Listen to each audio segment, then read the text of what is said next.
Viewers अस्सलाम वालेकुम।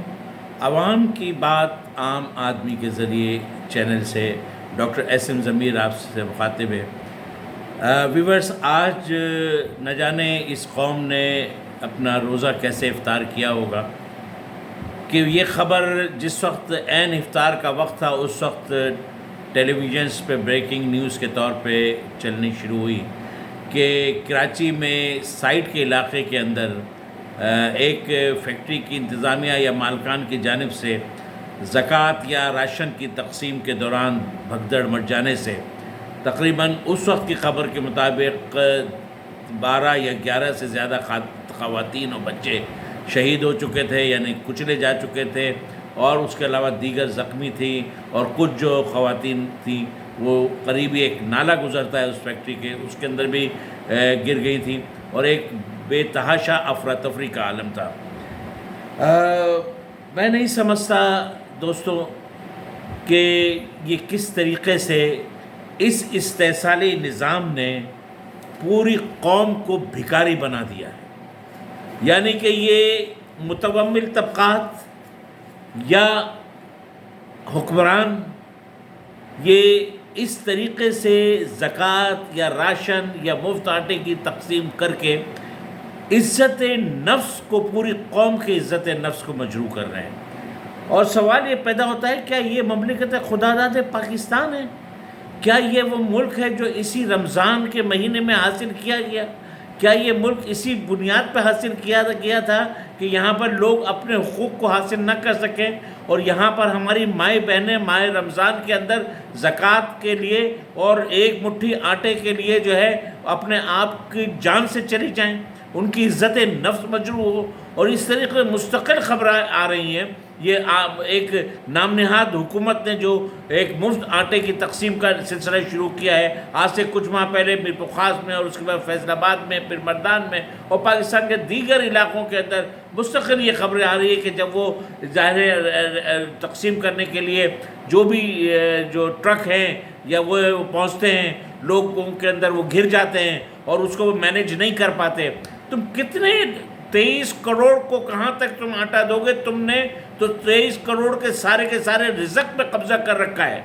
तुम तो वो क़ारून हो, तुम तो वो फ़िरौन हो, तुम तो वो हामान हो जिन्होंने इस मुस्तक़िल जो पाकिस्तान के अवाम हैं, जो इस मुल्क के हक़ीक़ी वारिस हैं, उनकी जो है तुमने विरासत पे कब्ज़ा किया हुआ है, इनके इक़्तिदार पे तुमने कब्ज़ा किया हुआ है। तुम ये समझ रहे हो कि तुम इसके मालिक हो? तुम इसके मालिक नहीं हो, तुम इस महकूम अवाम के हाकिम नहीं हो, बल्कि तुम जो है ग़ुलाम हो हमारे।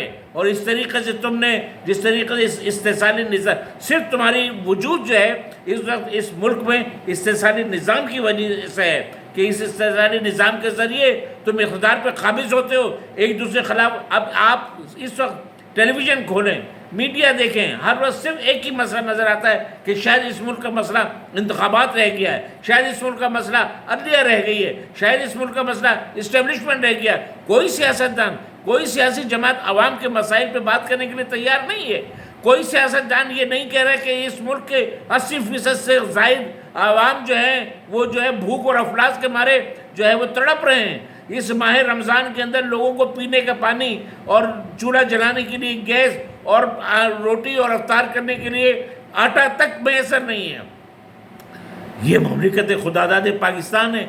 क्या ये इस मुल्क इस इस्लाम के नाम पर हासिल किए जाने वाले मुल्क के अंदर ये होता है?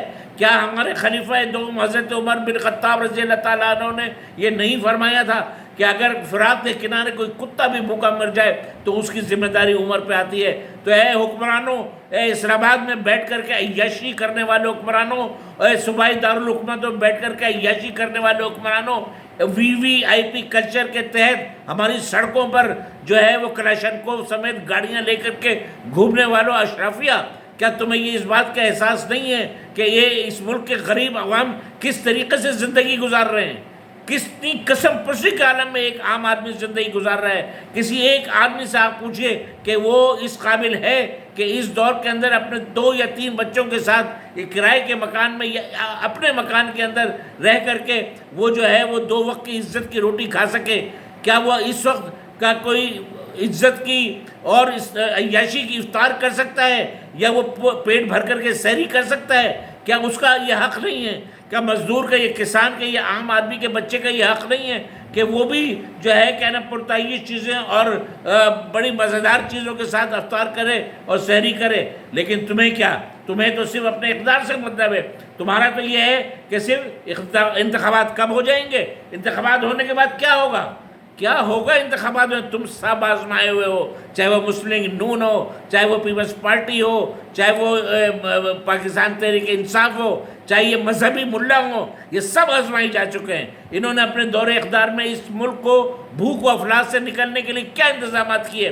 آج خون کے آنسو رو رہے کہ جس مہینے میں یہ ملک حاصل کیا گیا، جس 27ویں شب کے اندر اس ملک کا جو ہے کیا نام اس کا حصول ہوا، اسی ماہ رمضان کے اندر میری مائیں، بہنیں، بیٹیاں، میرے بچے اور وہ مزدور اور دوسرے مستحق لوگ جو چند وقت کے آٹے کے لیے، تھوڑے سے آٹے کے لیے، ایک مٹھی بھر آٹے کے لیے، ایک دو وقت کی روٹی کے لیے وہ کتنے ضرورت مند ہوں گے.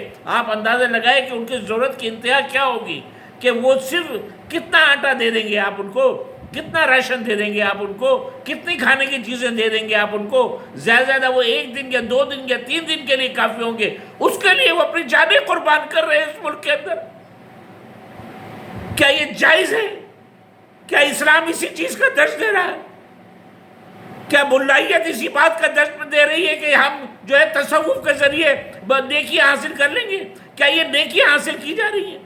بھوک و افلاس کے اس نظام کو ختم کرنے کے لیے آگے بڑھنا ہوگا. اب دور ہٹو تم یہاں سے، اپنی شکلیں ختم کر دو.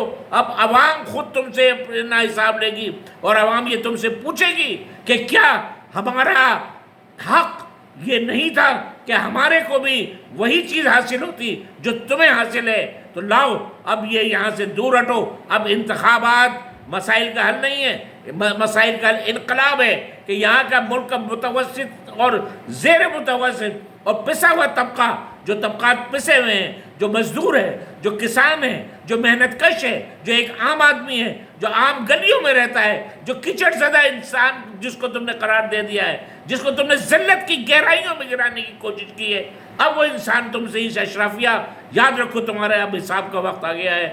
تم سے احتساب ہوگا، تم سے چھینا جائے گا. تم ہمیں یہ سیاست کے کھیل میں اور سیاست کی غلام گردشوں میں نہیں گھما سکتے کہ انتخابات کیا ہیں، عدلیہ کیا ہے. اس سے ایک عام بھوکے انسان کو، ایک بیماری سے تڑپتے ہوئے انسان کو، ایک بے لباس انسان کو، ایک سیلاب زدہ انسان کو، ایک طوفان زدہ انسان کو اس چیزوں سے کیا غرض ہے؟ اس سے صرف اور صرف سب سے پہلے اپنا حق چاہیے، اپنے جینے کا حق چاہیے. اور اب یہ عوام انشاءاللہ تعالی تم سے اپنے جینے کا حق لے کر کے رہیں گے.